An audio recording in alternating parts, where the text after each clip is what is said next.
We do a lot of simply reading in class, very close reading. So we'll often go around a table. The class had about 12 students in it, 10, 12 students, and we went around the table, and each student would read a little bit. They prepared it and try to explain it, at which point they realized they maybe could have prepared it better, or they thought they understood it and they didn't, and that's fine. That's actually part of the experience of learning Talmud. We had a Facebook group. I've done that in various classes before. That was the most successful in this class. I did not require them to do it. It was an extra credit kind of thing, but it was meant to kind of take off on its own because it was a forum for students for me to post things that were only tangentially relevant but show the Talmud in contemporary society, or things I come across for them to comment on. And ultimately, there were certain things that they decided that they themselves wanted to post, wanted to talk about. And I mean, that's one of the great advantages that I see in some of the online tools, and especially social networking kinds of software, is that it allows just kind of people to think about these issues and apply them and play with them over the course of a week, so that you're not kind of starting cold every time you get into class. So it keeps things a little fresher. Of course, students have competing priorities and limited time, as we all do. And some will do that more and some less. But to the extent that, I think you can get a conversation going that allows students to take their material out of the classroom and kind of keep it alive for a semester, I think that pedagogically that's a profound goal. The other kind of big component, big technological component, was something called a CMAP, which was it's a concept mapping. So concept mapping, of course, doesn't have to be done technologically. There is a suite of free CMAP tools that you can download that I was exposed to a few years ago and thought it looked really kind of neat.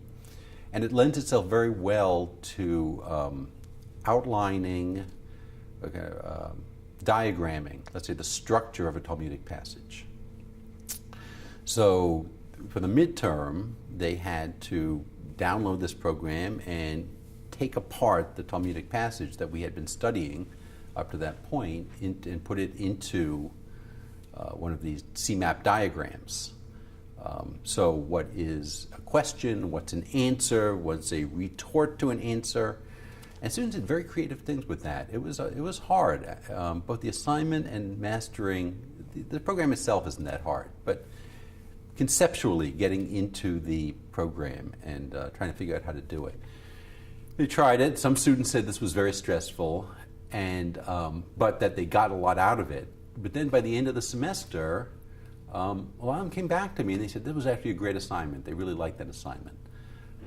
And that they got something out of it. You can have, you may have a topic that really is very exciting for students, but for whatever reason, if students don't have the incentive, if they don't feel there's a payoff in investing time outside of class into doing something that's on Facebook or whatnot, I'm not sure whether they'll do it.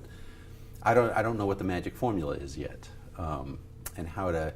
Sometimes it's simply requiring students to do things, and then it goes from that which is required to that which is what they want to do, but at least it gives them an incentive to get kind of over the hurdle. We created a good, supportive community, and the students were very good at indulging me when I experimented both pedagogically and with some of the technologies, as with the CMAP program, and I'm glad it worked out. I think it helped me to grow as a teacher. We can fail in classrooms, especially those of us with tenure. It's okay to try something and for it not to fully work, but to also involve students as partners in the process, to tell them we're experimenting. The technologies can seem overwhelming, but they're just tools. Blackboards are technologies, and I don't see any reason to employ technologies that don't help us accomplish our goals. But I think there's a lot out there that maybe help us to better accomplish our goals.